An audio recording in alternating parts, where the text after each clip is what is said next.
안녕하세요. 바이즈입니다. 오늘은 마음이란 무엇인가에 대해서 한번 이야기를 해볼게요.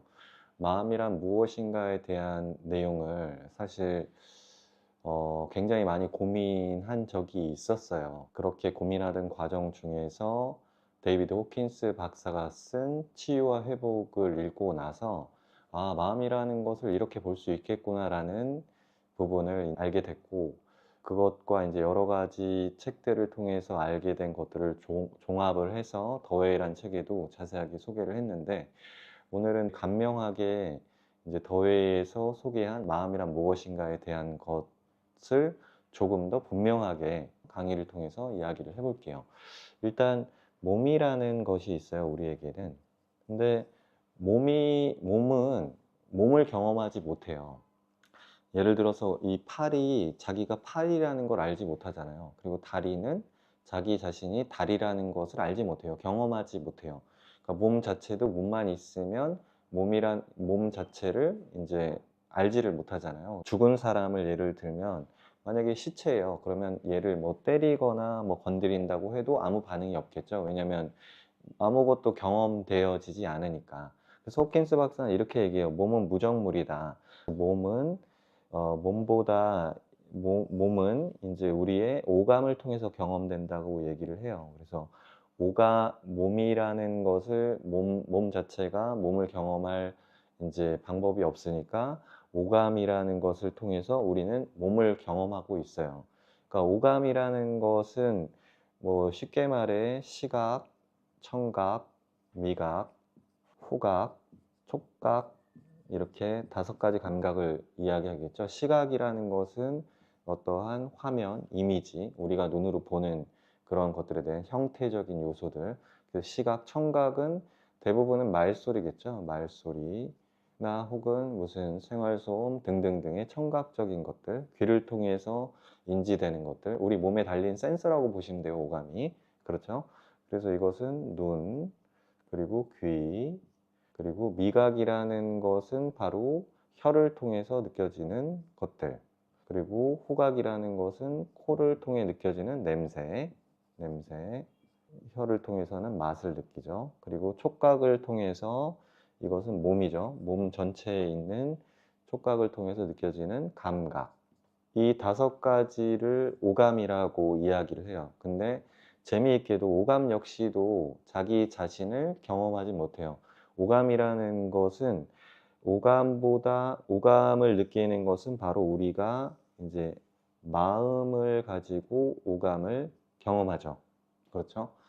그러니까 마음이라는 것은 간명하게 이제 말씀드리면, 마음이라는 것은 결국에는 오감을 경험하는 일종의 에너지장이라고 보시면 되고, 근데 마음 속에 있는 것들, 이제 생각이라든가 우리가 기본적으로 얘기하는 이제 뭐 감정이라든가 뭐 기억, 뭐 상상 등등등등등 이런 것들이 이제 마음 속에서 일어나죠. 그렇지만 굉장히 재미있게도 호킨스 박사는 이렇게 얘기를 하더라고요. 그러니까 생각은 자신이 생각임을 경험하지 못해요. 그리고 감정은 자신이 감정임을 경험하지 못해요. 마음에서 일어나는 이러한 것들, 생각, 기억, 뭐 등등등 역시도 마음보다 큰 어떤 에너지장 안에서, 무한한 에너지장 안에서 경험이 되는데, 그것을 바로 의식이라고 이야기를 합니다.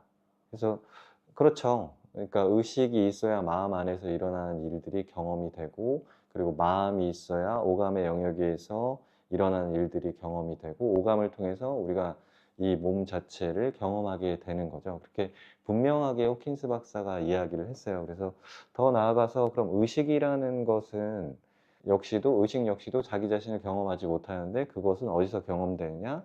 자각, 알아차림, 깨어있음, 이런 식으로 이제 호킨스 박사가 표현하는데, 제가 아예 칠판 밖으로 해놨잖아요. 그래서 의식이라는 무한한 에너지 장보다 더 크기 때문에 자각이라는 장이, 자각을 통해서 의식을 경험하고, 의식을 통해서 마음을 경험하고, 마음을 통해서 오감을 경험하고, 그래서 오감을 통해서 몸을 경험하고 있다. 이렇게 호킨스 박사가 간명하게 얘기를 했는데, 우리가 오늘 살펴볼 주제인 마음이라는 것은 무엇인가? 마음이란 무엇인가?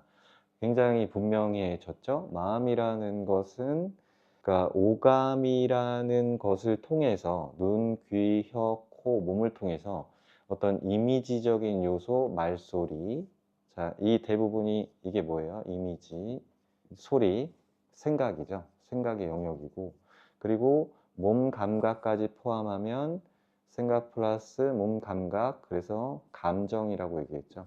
그래서 마음 안에 있는 감정, 생각, 굉장히 많은 부분들이 마음 안에서는 감정이 일어나고 생각이 일어나고 또 어떤 기억이라는 것도 대부분은 이제 시각적인 요소, 이미지 혹은 청각적인 요소, 말소리, 당연히 미각적인 요소, 그러니까 혀로 맛본 것들, 우리가 어렸을 때 맛본 맛을 아직도 기억하고 있잖아요. 그리고 그 맛이 솔직히 떠오르면 또 동일한 맛을 느끼기 위해서 막 행동도 하고 찾고 이런 것들도 다 마음 안에서 일어나는 것들인데 이제 정확하게 살펴보니까 후각적인 요소도 마찬가지예요. 예를 들어서 좋아하는 브랜드의 뭐 향수가 있어요. 이렇게 뿌려요. 그럼 그 향기를 우리가 기억하고 있죠. 그래서 그런 부분들을 또 이제 찾아서 매일 아침에 이제 자기가 좋아하는 브랜드의 향수를 이렇게 뿌린다든지 이제 후각적인 요소.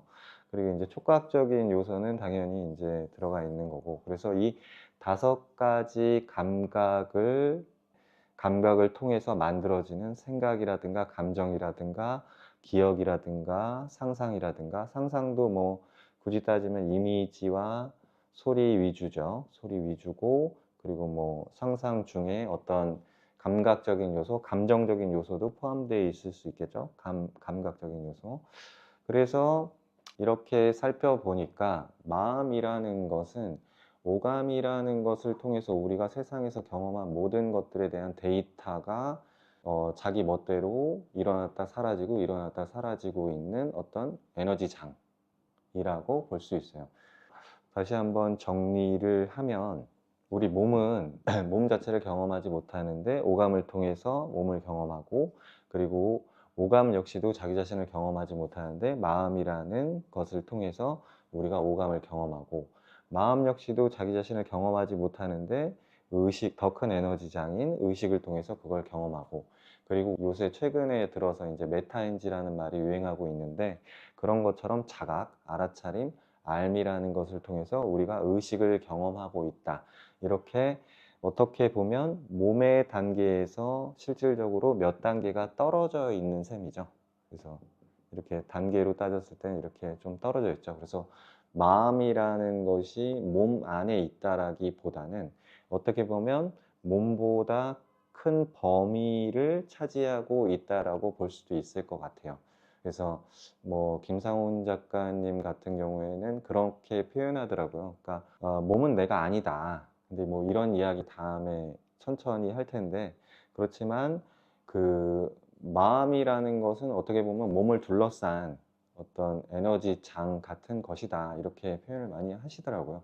어쨌든 결론적으로 마음이라는 것은 결론적으로 마음이라는 것은 오감과 오감으로 인해서 축적된 생각, 감정, 그런 것들을 경험하게 하는 에너지 장이다. 이렇게 결론을 내릴 수 있을 것 같습니다. 마음이라는 것은 뭐 이렇게 오감을 경험하게 해주는 에너지 장인데 그렇다면 마음은 어떠한 방식으로 작동하는지에 대한 것이 궁금할 거예요. 그래서 다음 시간에는 마음이 작동하는 방식인 마음 알고리즘에 대한 이야기로 돌아오도록 하겠습니다. 오늘 강의는 여기까지 하겠습니다. 어, 마음이란 무엇인가에 대해서 좀 더 궁금하신 분들은 제가 쓴 더 웨이라는 책에 좀 더 자세하게 나와 있으니 참고하시면 좋을 것 같습니다. 이상입니다. 감사합니다. 다음에 또 뵐게요.